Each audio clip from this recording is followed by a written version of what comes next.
हमारा तो पागलपन चढ़ल था। हम तो अपन गलती का पश्चाताप जूता से मार के करते हैं। आज हम दिखाएंगे तुम्हें तुम्हारी औकात कि स्टूडेंट की लाइफ के साथ खेलना एकदम घातक है, क्योंकि एक बार अगर युवा बिगड़ गया ना तो फिर संभालना मुश्किल है। तलवारों के साए पर इतिहास हमारा बनता है, जिस ओर जवानी चलती है उस ओर जमाना चलता है।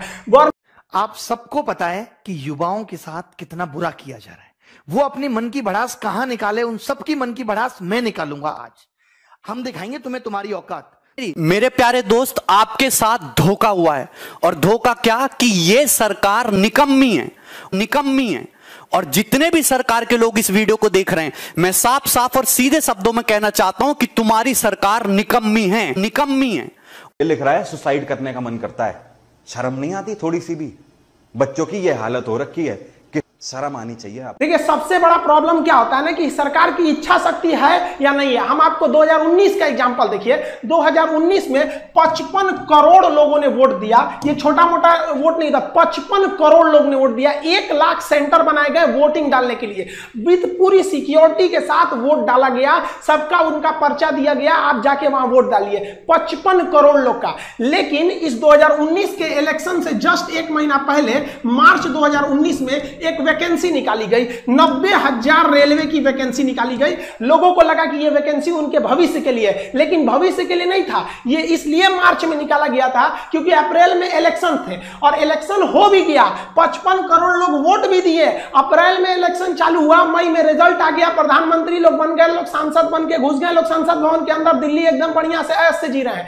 लेकिन उसी वैकेंसी में इस 90,000 पोस्ट के लिए लगभग 3 करोड़ लोगों ने फॉर्म भरा था। अब रेलवे कह रही है कि हमारे पास वेंडर नहीं है, हमारे पास एग्जाम लेने की क्षमता नहीं है 3 करोड़ का, और उन 3 करोड़ लोगों ने 500-500 रुपए दिया था। तो आप अब गुणा कर लीजिए, उन 3 करोड़ लोगों का 500-500 रुपए कितना हो जाएंगे। अब आप जरा देखिए, जो इलेक्शन कमीशन है वो 55 करोड़ लोगों का इलेक्शन करा सकता है, लेकिन जो स्टूडेंट्स के लिए सिलेक्शन कमीशन है वो 3 करोड़ लोग का नहीं करा सकता है। तो आप काहे लिए हम लोग से पैसा मांग लिए? स्टूडेंट्स का पैसा किस लिए लिए लोग? इतने दिन का पैसा आप कहां कर रहे हैं? आपको आज तक वेंडर नहीं मिला तो किस काम के हैं? आप सामने आके कहिए ना कि हमारे पास वेंडर नहीं मिल पा रहा है, हम कैसे एग्जाम कंडक्ट कराएं। आपको जब इतनी क्षमता नहीं थी तो इलेक्शन वहां पर आप फॉर्म भराने से पहले ही रोक देते। इससे तो साफ यही पता चलता है कि जो 90,000 की वैकेंसी थी वो केवल 2019 का चुनाव को ध्यान में रख के किया गया था। और जो पहले से जो ट्रैक रिकॉर्ड आ रहा है, अगर उस हिसाब से अगर हम बात करें तो ये जो 90,000 रेलवे की वैकेंसी है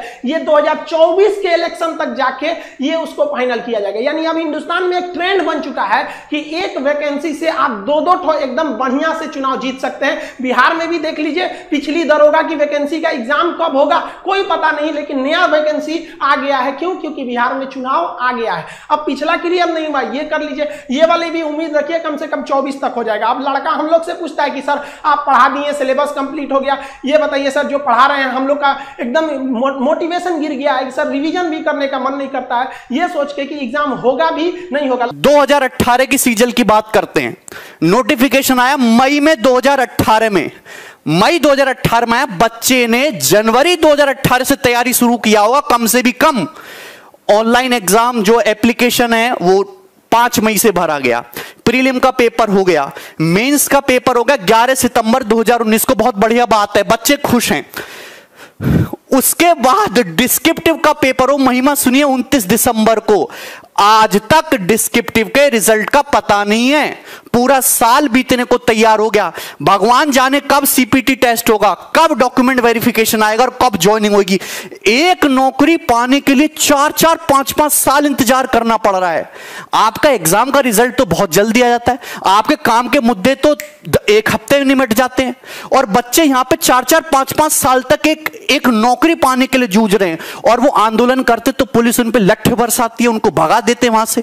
मैं एक और बात दिखाता हूं, आप देखिए railway exam NTPC group D का 1 मार्च 2019 को नोटिफिकेशन आता है। बंपर वैकेंसी आते हैं 90,000 से ज्यादा, लगभग 1 लाख वैकेंसी आती हैं। और ये भी पता है ये चुनावी लॉलीपॉप है कि चुनाव से पहले बच्चे दिखाएंगे, बच्चे खुश अब तो रेलवे में नौकरी करेंगे, जिंदगी आसान से गुजरेगी। 2.5 करोड़ से ज्यादा फॉर्म उसमें जाते हैं। 500 रुपए फीस ले लेते हैं एक बच्चे से कि 500 रुपया हमको फीस दे दो और 100 रुपया केवल एग्जाम फीस है, 400 रुपया सब्सिडी की तरह आपके अकाउंट में वापस आ जाएगा। मतलब कुल मिला के अगर 2 साल से एग्जाम नहीं हो पाया, 550 से ज्यादा दिन गुजर चुके हैं, अभी तक वेंडर डिसाइड नहीं कर पाए कि कौन एग्जाम लेगा। अगर तुमको चुनाव के लिए फंड इकट्ठा करना था, चंदा मांग लेते, हर आदमी चंदा दे देता। इतना बड़ा धोखा इस गवर्नमेंट ने किया है ना हम लोगों के साथ, और मीडिया इसको दिखाने के लिए तैयार नहीं है। सुबह से शाम तक एक ही न्यूज दिखाते रहेंगे, दो बातें 24 घंटे में सर्कुलेट करके वही बताते रहेंगे। एक इधर से बताएगा, एक ऊपर से बताएगा, एक नीचे से बताएगा, बोलना कुछ है नहीं इन लोगों को। ठीक है, देखो ये मैं तुम्हें वैकेंसी का ट्रेंड दिखाता हूं हमारी गवर्नमेंट आने के बाद। आपको दिखाई दे रहा है साफ साफ, एसएससी सीजीएल 2012 में 16,000 वैकेंसी। आप देखिए गिरावट किस तरीके से होती है। 13 में 16,114, 2014 में आते ही 15,000, 2015 में 8500, 16 में 10,000, 17 में 8,000, 11,000 और ये 8,000। मतलब वैकेंसी आधी हो गई और एग्जाम क्लियर करने का समय दुगना हो गया। आईबीपीएस पीओ की वैकेंसी देखो 2013 से लेकर 2020 तक, अरे 21,000 वैकेंसी से 1200 वैकेंसी तक गिर गए तुम। और लोग कहते हैं वाह मोदी जी वाह। हम नौकरी की बात करते हैं तो कुछ लोग कहते हैं, गवर्नमेंट के सपोर्टर कहते हैं इस साल नौकरी मांग रहा है, ये एंटी नेशनल है, अर्बन नक्सल, इससे हिंदू खतरे में, इसको जेल में डालो। भैया हम नौकरी मांग रहे, जो भी मुद्दे हैं आप करते रहो साइड बाई साइड, हम एंटी नेशनल नहीं है। राजद्रोह और देशद्रोह में बहुत फर्क होता है मेरे भाई। हमको नौकरी चाहिए। बोलने के लिए मेरे पास अपने देश की स्थिति पे कभी कभी रोना आता है कि हमारा देश कौन से गड्ढे में जाता जा रहा है, दिन पे दिन गड्ढे में घुसता जा रहा है और मीडिया उस पर बोलने को तैयार नहीं है। तुम हैं, कोरोना तो सभी के साथ हुआ है और दूसरे देशों में भी आर्थिक स्थिति खराब हुई है, पर वो तो भर जाएंगे। लेकिन इतना मुझे विश्वास है कि हमारी गवर्नमेंट हमको कोरोना से नहीं उभार पाएगी कभी भी। 2,35,000 करोड़ का तो लोन लेने वाले हैं राज्य, जिससे कि जो लोग ऑलरेडी सरकारी नौकरी में हैं, जो काम चल रहे सरकारी, वो चलते रहें स्मूथली। चलते हुए काम को कंटिन्यूअस रखने के लिए इतना बड़ा लोन लेना पड़ रहा है। और तुम ये बताओ कि सरकार इतनी बेकार हो चुकी है कि वो कैसे नए लोगों को रिक्रूट करेगी और कैसे उन पे इन्वेस्ट करेगी, कैसे उनको ट्रेनिंग करा के उनको काबिल बना के तब तनख्वाह देगी। उसमें तो सरकार का इन्वेस्टमेंट जाएगा। आप जेईई नीट का पेपर तो बड़ा अच्छा करा ले रहे हो हैं, क्योंकि उससे गवर्नमेंट को प्रॉफिट होता है। जिनमें सरकार को पैसा देना पड़ रहा है, नौकरी देना पड़ रही है, वो 3-3, 4-4, 5-5 साल तक अटके पड़े। 3 साल तो मिनिमम टाइम है। 7-8, 8-8 साल से लोगों की नौकरियां अटकी पड़ी हैं। किसान हमारा परेशान है, छोटा जो बिजनेसमैन है, जो छोटा व्यापारी है वो परेशान है, स्टूडेंट परेशान है, टीचर परेशान है, सब परेशान है। मौज में बड़े बड़े बिजनेसमैन, बड़े बड़े लोग, अडानी अंबानी जैसे, वो मौज ले रहे हैं। नेता सांसद मौज ले रहे हैं। ले जाओ। अभी यमराज जब तुमको पकौड़े तलेगा ना तुम्हारे नरक में, जब तुम्हें पता चलेगा, देखना बढ़िया कढ़ाई बनवाई होगी तुमको तलने के लिए। इस वीडियो को मैं यही छोड़ रहा हूं। इच्छा आपकी है। एक साथ अगर 1 करोड़ लोग विद्रोह करेंगे ना, डेली ट्विटर पे आग लग जाएगी, गवर्नमेंट को सुनना ही पड़ेगा। पे बच गया। इतना भयानक तो भाई साहब कहीं पे भी नहीं हुआ। ये तो हमको लगता है कि ये सब जो आप देख रहे हैं, एसएससी हो गया, रेलवे हो गया, आईबीपीएस, ये सब कोरोना से भी ज्यादा खतरनाक है। सब ये स्टूडेंट्स के लिए कैंसर बन गए। इन सबको चेंज करना पड़ेगा। यहाँ पर सीईटी लिया दो, क्या मतलब बनता है सीईटी ले आओ, लड़कों को पीटी में पास करा के फिर मेंस में लड़ाओ। वहां पर ये लोग किसी काम के नहीं। इन लोग में एकदम रिफॉर्म की जरूरत है। जब तक इन लोग की नौकरी पे सवाल नहीं आएगा, सीधी गवर्नमेंट को रूल बनाइए भाई साहब, जितना दिन तक एग्जाम लेट होगा उतने दिन तक इनकी सैलरी रोक लो। या आप सैलरी, इन लोग को पता है हमारी सैलरी थोड़ी ना रुकने वाली है। एग्जाम 5 साल जाए या 10 साल जाए या नहीं हो, कैंसिल हो जाए, कोई मतलब नहीं बनने वाला है। इन लोग को किसी चीज से मतलब नहीं है। इसी बीच में इन लोग को आप कुछ पूछिए इन लोग को, तो अभी कोरोना चल रहा है भाई साहब। कोरोना के बीच में क्या, कोरोना के बीच में सारा काम रुक गया? कोरोना के बीच में बड़े बड़े पॉलिटिशियन वाले काम हो गए सब। यहाँ पे लड़के देखिए ये प्रोटेस्ट पे प्रोटेस्ट कर रहे हैं जेई वाले, नीट वाले कि भाई साहब हम लोग को क्यों जान लेना चाह रहे हैं, आप कोरोना के बाद एग्जाम ले लीजिएगा। नहीं, कोरोना के बीच में ही लेंगे, कोरोना तो चलता रहेगा। तो भाई साहब आप रिजल्ट भी दे दीजिए ना, कोरोना चलता रहेगा। इसमें इन लोग की सबको कोरोना दिखता है, जब रिजल्ट की बारी आ जाती है तब। हमारी मीडिया का तो पूछिए मत भाई, इन लोग का लेवल ही अलग है, ये नेक्स्ट लेवल पे है। अभी क्या चल रहा है, सुशांत सिंह का मैटर छोड़िए, देखिए आप देखिए सुशांत सिंह के साथ सबकी भावनाएं जुड़ी है, सब चाहते हैं उन्हें इंसाफ मिले, और मिलेगा क्यों नहीं जब सीबीआई लग गई है। लेकिन अब मीडिया को वेट करना चाहिए भाई साहब, सीबीआई का रिजल्ट आ जाने दो, अपने पता चल जाएगा। चुनाव हुआ उसके एक हफ्ता बाद एग्जिट पोल दिखाते हैं सब, यहाँ सीबीआई घुस गई है, सीबीआई से ज्यादा इन लोग की इंक्वायरी चल रही है, रिया चक्रवर्ती क्या की, महेश भट्ट क्या किए, कौन क्या किया, अरे भाई साहब इनके पीछे पड़ा है सब। अरे भाई क्या मतलब बनता है, मीडिया को सजा देना है, सीबीआई को जो मिलेगा सजा देगा। अभी ये न्यूज खत्म होगा तो भाभी जी अभी प्रेग्नेंट है, इन पे अब चलेगा कि अनुष्का शर्मा जी ने चटनी खाया है, मतलब बच्चा को छोटा विराट को मन कर रहा है चटनी खाने का, आज चाउमीन खाएंगी, यही सब चलेगा। देखिएगा कम से कम 3 महीना ये ब्रेकिंग न्यूज बनेगा। लेकिन बच्चा भूख से मर रहा है, स्टूडेंट बाढ़ में परेशान है, उसका कॉपी किताब बाढ़ में दह गया, इससे कोई दिक्कत नहीं है। स्टूडेंट भाड़ में जाए, मजदूर भाड़ में जाए, इससे कोई मतलब नहीं है। रिजल्ट आएंगे सबकी नई टाइम से, इनको मतलब नहीं है। लेकिन ये लोग ब्रेकिंग न्यूज बनाएंगे, ऐसे जो फिल्म इंडस्ट्री होते हैं, लेकिन जो विद्यार्थी हैं, जो इस देश का आगे का भविष्य, उनसे कोई मतलब नहीं है इन लोग को। देखिए युवाओं में जो एक गुस्सा था, वो गुस्सा धीरे धीरे एक बारूद बन गया, अचानक फूटा। वो कभी भी नरेंद्र मोदी जी को उम्मीद नहीं थी कि ये रिकॉर्ड बनाएंगे 3.5 लाख डिसलाइक का।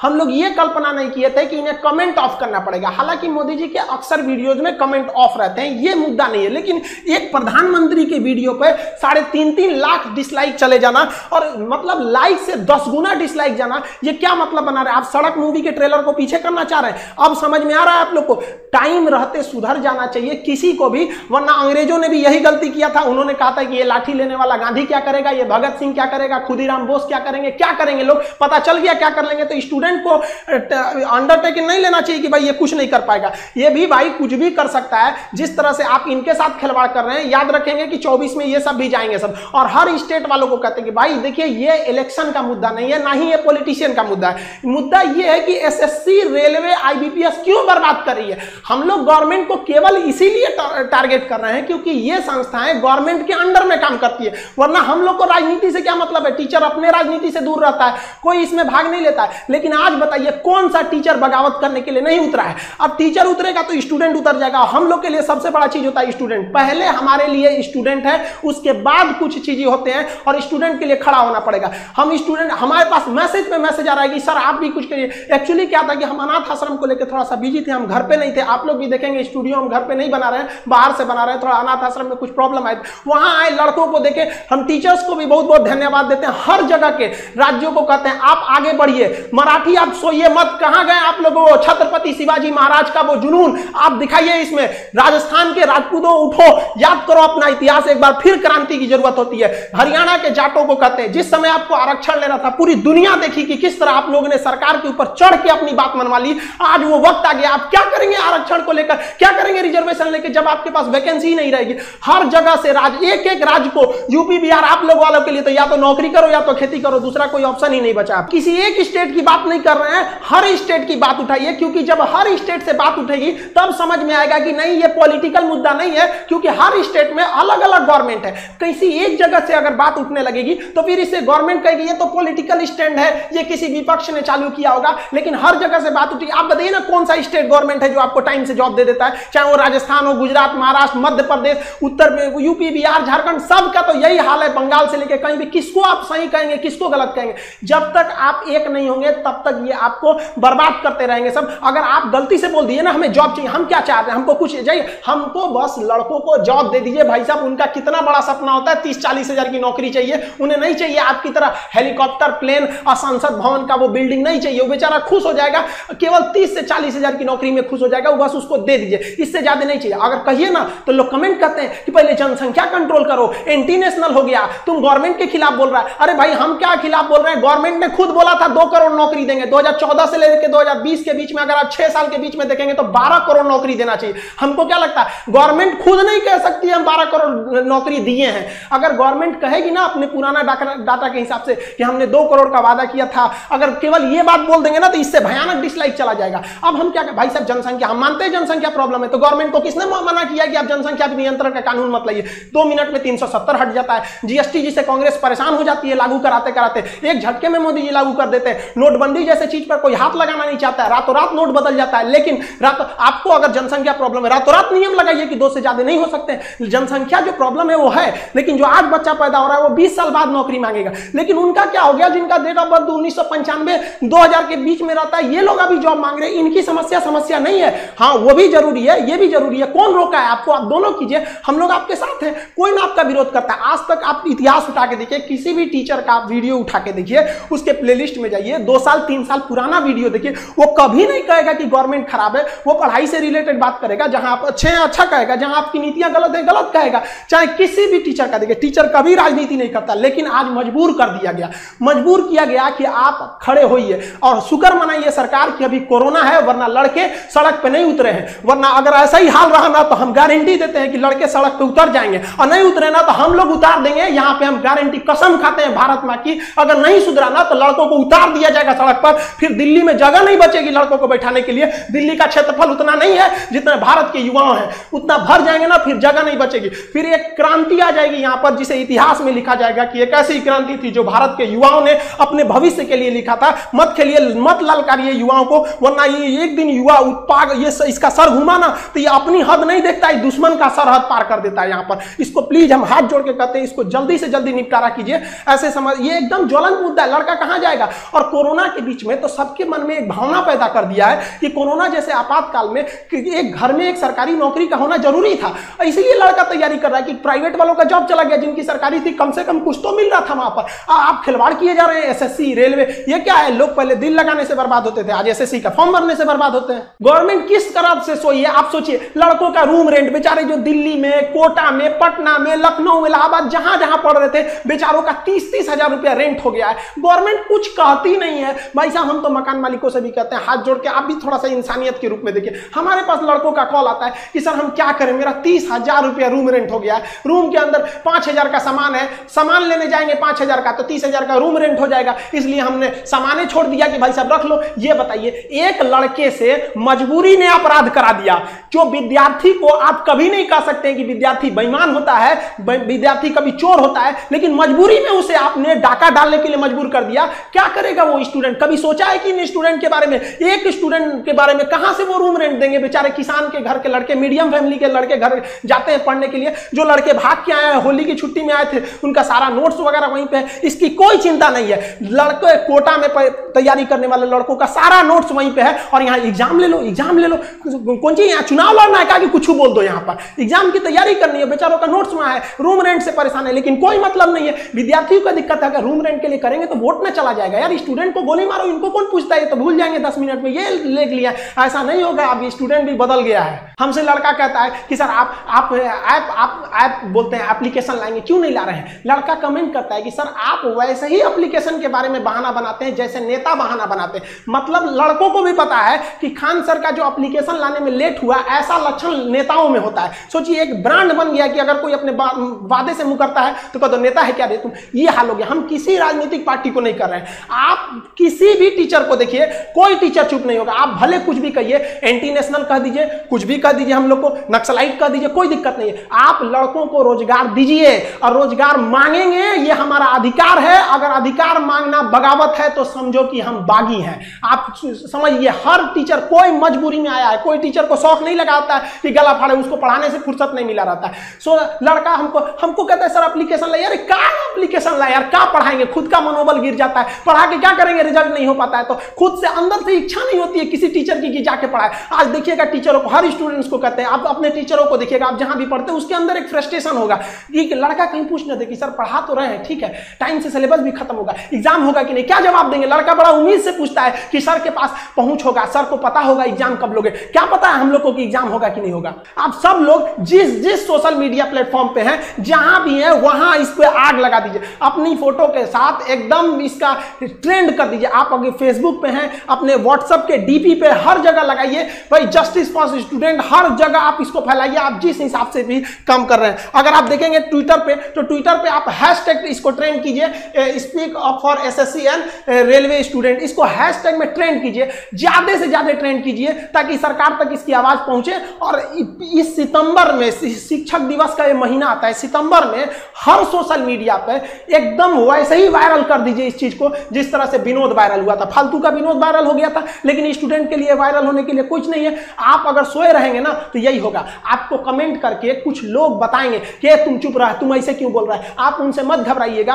क्योंकि एक व्यक्ति 20 जगह कमेंट कर सकता है, लेकिन एक व्यक्ति 20 जगह लाइक या डिसलाइक नहीं कर सकता है। तो आपका मनोबल तोड़ने के लिए कुछ लोग कहेंगे कि तुम बहुत बड़का कोरोना के बीच में जॉब लेने वाला हुआ है। भाई कोरोना के बीच में हम क्या कर रहे हैं, हमको नया वैकेंसी थोड़ी चाहिए। भाई नया वैकेंसी आप कोरोना बाद निकालिएगा, हम कहां करें। कम से कम जो पुरानी वैकेंसी है उनका रिजल्ट तो दे दीजिए, क्या होगा। अब बिहार में देखिए, यूपी में देखिए, कहीं भी देखिए, बिहार में तो गजब समस्या, पीर पूछला भी दरोगा का क्लियर ही नहीं हुआ, अगला दरोगा आ गया। पता चला जो पिछले बैठा था वो भी अब इसमें भरेगा, पता चला पीछे वाले में रिजल्ट हो गया, इसमें भी रिजल्ट हो गया। तो एक तो फालतू सीट लेके किया। हम अभी थोड़ी देर पहले बैंक में गए थे, वो थोड़ा सा अनाथ आश्रम के लिए पेमेंट वगैरह करना था, तो वहां पे हम गए ना, तो पूछे लोग बैंक वाले, खान साहब कुछ वो चल रहा है ट्विटर पे सरकार के खिलाफ। हम कहे हाँ वैकेंसी वाला, तो कह रहे हाँ वो रेलवे वाला क्या, और वो एसएससी वाला, उसका तो हम भी फॉर्म भरे थे। अब सोचो भाई वो लोग भी फॉर्म भर के, हर जगह ये समस्या है, किसी एक व्यक्तिगत समस्या नहीं है, ये स्टूडेंट्स की मांग है। इसे आप राजनीतिक मत समझे, सरकार दे दे। हम लोग सरकार का जिस तरह से विरोध कर रहे हैं उस तरह सरकार का समर्थन करने के लिए भी आ जाएंगे कि हाँ भैया आपने हमारी बात को मान ली थी। स्टूडेंट्स की ओर से हम ये एसएससी, रेलवे, इन सब को एक बात जरूर बताना चाहते हैं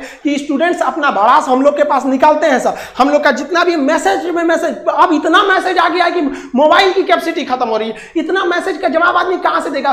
सबका एक ही बात है, सर वैकेंसी वैकेंसी वैकेंसी, जो एग्जाम है उनका डेट कब आएगा, नकल कब रुकेगी, इस सब के लिए आप बात उठाइए। वरना कोरोना के बाद जो एक भीड़, एक आग उबल रहा है स्टूडेंट्स के बीच में, उसे रोक नहीं पाएगा कोई। आप ऐसे देखिए कि शिक्षक, हिंदुस्तान का आप छोटा या बड़ा कोई शिक्षक देखिए जो आज बगावत के लिए नहीं खड़ा है। तब ऐसे स्टूडेंट, आप किसी कोई अनपढ़ व्यक्ति अगर ऐसे कर रहा है जिसको कुछ नहीं पता, तो समझ में आता है कि चलो ये किसी के सिखाने में बगावत कर रहा है। कोई शिक्षक ऐसे पागल नहीं हुआ है जो अपना पढ़ाई लिखाई छोड़ के आपको बगावत करेगा। स्टूडेंट से हम कहना चाहते हैं कि आप हम लोग की शक्ति है, आप धीमे मत पड़िएगा।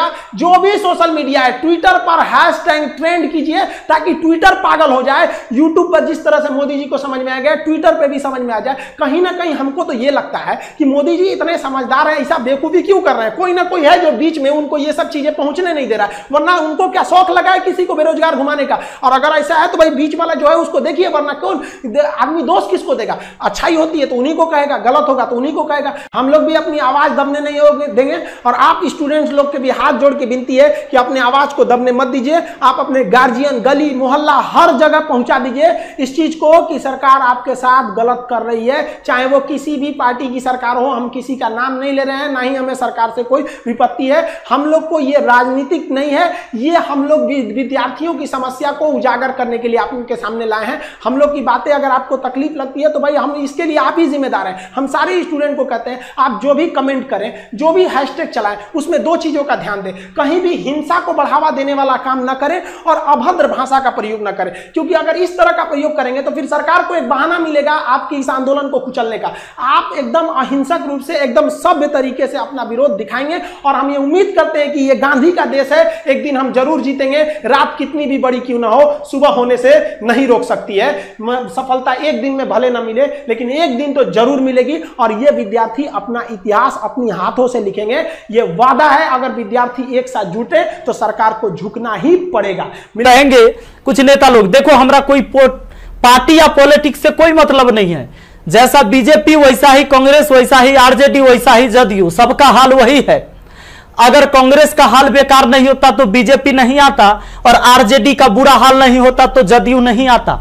सबका यही समस्या है। मुझे किसी पार्टी से मतलब नहीं है, लेकिन मुझे अपने आदरणीय प्रधानमंत्री नरेंद्र मोदी जी से मतलब है। ये छात्र ने आपको बनाया है, ये छात्र ने आपको जिताया है, और केवल आपको अपने मन की बात करने के लिए प्रधानमंत्री नहीं बनाया था। कहेंगे कि तुम्हारा क्या जाता है भैया, तो आपको पता है जब आप देश के खातिर अगर कोई भी चीज युवाओं से आप कहते हैं कि भाई योगदान करो, अभी कोरोना वायरस के समय सब लोगों ने आपका योगदान किया, मैंने भी किया, 1 लाख रुपए डोनेट किया था। मेरा अधिकार बनता है कि मैं आपसे सवाल पूछूं। मीडिया वाले आपसे नहीं पूछेंगे, क्योंकि मीडिया वाले आपके हिसाब से चलते हैं। मीडिया वाले वही चीज दिखाते हैं जो लोगों को देखने में मजा आता है। लेकिन बेरोजगारी पर कोई बात नहीं करेगा। व्यू नहीं होंगे इसलिए बेरोजगारी पर बात नहीं होगा। उसको चर्चा केवल चाहिए कि रिया चक्रवर्ती किसके साथ आज घूम रही है, कल कहां सोई थी, परसों कहां सोएगी। रिया चक्रवर्ती के बारे में ही केवल चर्चा होगा। लोगों को मजा आता है, उस पर व्यू होता है तो वीडियो उसी पर बनता है, उसी पर लोग चर्चा करते हैं, क्योंकि चैनल का टीआरपी बढ़ते रहे। और ये मजबूरी है हमारी कि एडुकेशन चैनल वाले अब पढ़ाई न करवा के ये सब चीजें पर उतर गए हैं।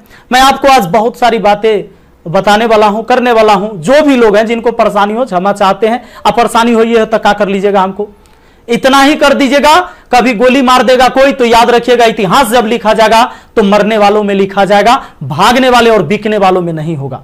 सीधी सी बात है। अब ये बेरोजगारी की आलम यह है भैया कि अब आपको बता देते हैं, पढ़े लिखे लोग 2.5 करोड़ स्टूडेंट जो रेलवे का फॉर्म भरता है जिसमें 500 रुपए सरकार लेती है। इस तरह से टोटल 12.5 अरब होता है रुपया, यानी कि 12 अरब 50 करोड़। बात समझ में आ रहा है? हमें समझ में आ रहा है। चूंकि मैथ का मैं टीचर हूं तो मुझे समझ में आता है।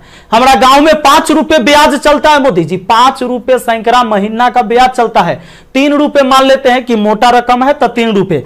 अब 3 रुपए से हमने निकाला 3% से महीना का, चूंकि महीना में ब्याज चलता है गांव में, तो इस तरह से 12 महीना में 36% हुआ, 2 साल में 72% हुआ। और ये 12.5 अरब का जो ब्याज हुआ वो 9 अरब हुआ। 2 साल आप लटका दिए रेलवे वाला फॉर्म भरवा के लड़का सबको 500 रुपया लेके। अब आप कहिएगा कि एग्जाम के बाद तो हम पैसा लौटा देते हैं, लेकिन बात यहां यह है कि पैसा तो आप लौटा दीजिएगा, 100 रुपया रख लीजिएगा, 400 लौटा दीजिएगा, लेकिन 2 साल में आपने बिजनेस कर लिया है 9 अरब का। भैया बहुत होता है 9 अरब, कोई साधारण बात नहीं है। अब देख लीजिए, आप कहेंगे कि इतना बकर बकर कर रहे हैं, भाई गरीब आदमी है। जब मेरे अकाउंट में केवल 1,23,000 रुपया था ना, तो 1 लाख रुपए हम पीएम केयर फंड में दिए थे। काहे जानते हैं? कि कोरोना से लड़ाई लड़िएगा ना, तो कोरोना से लड़ाई लड़िएगा तो देश हित में ही पैसा जाएगा। इस पैसा से जब वैक्सीन बन के आएगा या हमारे साइंटिस्ट लोग जब इस पर रिसर्च करेंगे वैक्सीन पर, तो खर्च लगेगा। तो आदमी किसके पास जो औकात था, 1 रुपया, 11 रुपया, 100 रुपया, 50 रुपया, 1 करोड़, 500 करोड़, 1000 करोड़ लोगों ने योगदान दिया, जिनसे जो हो सका। पूरा देश आपके साथ खड़ा था, आपके साथ खड़ा था। और याद रखिएगा कि यह युवा बेरोजगार रहेगा तो आपके विरुद्ध खड़ा होगा। भैया तख्ता पलट जाएगा, ये बात पक्का सुन लीजिए। कहा कि आज हम दिल से बात कर रहे, दिल से बात किए थे तब ना मदद किए थे। अब देख लीजिए, 30 मार्च को मैंने योगदान दिया था 1 करोड़ रुपए। हमारा तब पागलपन चढ़ल था, हम तो अपन गलती का पश्चाताप जूता से मार के करते हैं। लेकिन याद रखिएगा कि जूता उस नेता को भी पड़ेगा जो वोट मांगने आएगा हमारे यहां। याद रखिएगा, ये पूरा देश में अब बवाल होने वाला है। अगर सही टाइम से एग्जाम नहीं लीजिएगा, युवाओं को रोजगार नहीं मिलेगा, तब आपके मन की बात नहीं होगी। हमेशा ये जनता के भी मन की बात होनी चाहिए। यहां पर आपको पता चले तो जिन लोगों को बुरा लगता होगा सर्च कर लीजिएगा। प्रधानमंत्री राहत कोष में 1 लाख रुपए का योगदान दिया। मैथ मस्ती लिखिएगा, ये लाइन लिखिएगा, मैथ मस्ती लिखिएगा, जरूर आ जाएगा, आपको पता चल जाएगा। हमारा घर भी करकट का है और फिर भी अकाउंट में 1,23,000 था, 1 लाख रुपया डोनेट किए थे ताकि हमारे देश में खुशहाली आए और इस कोरोना वायरस से हमारा देश लड़े। ए भाई, वो बच्चा के पैसा दिया हुआ है, जो हम पढ़ाते हैं ना, वो वीडियो देखता है ना, वो व्यू होता है, उसे पैसा आता है, वो पैसा हम आपको दिए थे। पाप लगेगा ना, तो तनी ध्यान दीजिए यहां पर। ये देखिए, कहते हैं कथी कि स्थानीय खिलौने बनाकर आत्मनिर्भर भारत बनाइए। खिलौना तो हम बनल है, जैसे मन होता है आप खेल रहे हैं, जो आप कह रहे हैं लोग वही कर रहा है। अब हम कौन खिलौना बने? खिलौना तो जनता बन चुका है आप लोगों का। यह हमारे मोदी जी थे, ये हमारे नीतीश बाबू हैं। इनका चाल सुनिएगा, इनका चाल क्या है। अभी जब चुनाव आने वाला है तो बिहार पुलिस के बहाली निकाल देंगे। बिहार पुलिस के बहाली निकाल देंगे तो भारी संख्या में एग्जाम को करवा लेंगे, रिजल्ट नहीं देंगे। अब एग्जाम दे के लड़का फसल है कि अगर नीतीश जी नहीं आते हैं तो फिर आगे रिजल्ट नहीं आएगा, कोई ना कोई बवाल। चूंकि बिहार में कोई एग्जाम जो है ये ना है कि साफ सुथरा से हो। आप देख रहे हैं बिहार एसएससी का एग्जाम कितना साल में हुआ है। आदमी बूढ़ा गया, जवानी में दिया था एग्जाम और रिजल्ट आते थे बूढ़ा जाएगा। अब चूंकि बिहार में एग्जाम ऐसी होता है, तो ये क्या होगा कि रिजल्ट होगा चुनाव के बाद, मजबूरन फिर नीतीश कुमार जी को चुनेंगे, शिक्षक के बहाली आ जाएगा, बिहार पुलिस के बहाली आ जाएगा, सारे बहाली, दरोगा सबके बहाली आएगा। ये कब होगा? चुनाव के टाइम में भैया। तो नीतीश जी का जो ये था, इसमें इन्होंने कहा कि नल जल का रख रखाव करने के लिए वार्डों को 2,000 रुपया मिलेगा। हे प्रभु, ये 2,000 कहला दे रहे हैं, नल जल के दशा दिखा दें। 33,000 करोड़ 33,000 करोड़ रुपया आपने बिहार में नल जल पर खर्चा कर दिया। आज आपको असलियत हम दिखाते हैं, इस वीडियो में देखिएगा आप लोग जरूर। इस वीडियो को इतना शेयर करिएगा कि मुख्यमंत्री से लेकर प्रधानमंत्री तक पहुंचना चाहिए, बिल्कुल पहुंचना चाहिए कि हमारे जहां से हम हैं वहां की स्थिति आपको दिखा देते हैं कि नल जल का स्थिति क्या है। बेरोजगारी तो भैया आपने ऐसी पहुंचा दिया है यहां पर कि लोग अब कुछ करने लायक नहीं है। आप अगर आत्मनिर्भर बनाना था, खिलौना बनाना ही था, ये कहला पढ़वा रहे, शुरू से खिलौने बनवाते। कहला 500 रुपया लेके फॉर्म भरवा लिए, अब 2 साल में 9 अरब आप ब्याज कमा लिए। प्रभु क्षमा कीजिए, प्रभु इस पर कोई उपाय कीजिए, वरना आपकी तख्ता पलट जाएगी। और सारे विद्यार्थी, जितने भी छात्र हैं, मैं आप सबसे अपील करता हूं, इस वीडियो को शेयर करिए, जितना ज्यादा शेयर हो। और सारे एजुकेशन चैनल वाले जितने भी, चूंकि आपके मीडिया नहीं दिखाएगा, विद्यार्थी का दर्द कोई नहीं समझ पा रहा है, वो वही चीज दिखाएगा जो सरकार चाहती है। हमारे सारे भाई बंधु जितने भी वाईफाई स्टडी एग्जामपुर है, अभिनव शर्मा है, राकेश यादव सर है, जितने भी लोग हैं जो भी वीडियो बना रहे हैं, बहुत अच्छा कर रहे हैं। सभी को हाथ जोड़कर तहे दिल से मैं धन्यवाद देना चाहूंगा, क्योंकि ये विद्यार्थी जो बेरोजगार है ना, उसी के वजह से हमारा रोजगार है, यही बात सच्चाई है। और इसीलिए हम इनके लिए लड़ेंगे, चाहे जो हो जाए। धरना प्रदर्शन होगा, पूरे देश में धरना प्रदर्शन होगा। और जहां ये 2.5 करोड़ विद्यार्थी सड़क पर उतर गया, तो सुन लीजिए, ये बिहार से लेकर दिल्ली तक हिलेगा, ये बात निश्चित है। एक साथ हम हैं, सबके साथ हैं। सारे छात्र आंदोलन करने के लिए तैयार रहिए। एसएससी टाइम से एग्जाम नहीं लेती है। एक तो आप वैकेंसी ही कम निकालते हैं, अब वैकेंसी कम निकालते हैं तो जो निकालते हैं ओकर तक कम से कम एग्जाम ले लीजिए, सही से रिजल्ट ले लीजिए, सही से रिजल्ट दीजिए और एग्जाम सही से ले लीजिए, टाइम से ले लीजिए। एक शेड्यूल बना दीजिए, जैसे मैट्रिक का एग्जाम होता है, 12th का एग्जाम होता है कि इस महीने में होगा, इस महीने में रिजल्ट होगा। उसी तरह एसएससी का भी एग्जाम होना चाहिए, रेलवे का भी एग्जाम होना चाहिए। आपको जितने सीट पर लेना है, लेकिन इसका एक टाइम फिक्स होना चाहिए। कितने इस महीने में एग्जाम होगा, इस महीने में रिजल्ट आएगा, इस महीने तक ज्वाइनिंग होगा, ताकि अंधेरे में लोग ना जिए। हे प्रभु, ये पाप लगेगा अगर इस युवाओं के साथ गरीब के बच्चा ना जनरल कंपटीशन के तैयारी करता है, आर्मी के तैयारी करता है, गरीब के बच्चा जाता है। कम से कम एकरा साथ इतना अन्याय ना कीजिए। ये पाप का घड़ा भर चुका है। मैंने अपने सर पर जूता मारा है। अगर वोट मांगने मेरे एरिया में आइएगा, हम जूता मारेंगे आप लोग को, ये बात पक्का कह देते हैं। आई वीडियो शेयर होना चाहिए। आप सबको इस बात के लिए मैं कहना चाहूंगा कि आप शेयर करिए, इस वीडियो को पहुंचाइए, जहां तक हो सके इसको पहुंचना चाहिए। और हर व्यक्ति आपसे हाथ जोड़कर विनती है कि हल्ला बोल ये नारा लगाइए और सब लोग पहुंचाइए, सब लोग वीडियो बनाइए, जितने भी एजुकेशन से जुड़े हुए हैं। क्योंकि कोई मीडिया वाला आपको दिखाने वाला ये नहीं है। और बस यही बात कहना चाहेंगे, और जल्दी आग के तरह इस वीडियो को फैलाइए। और ज्यादा कुछ नहीं बोलेंगे। बेरोजगारी इतना बढ़ गया है,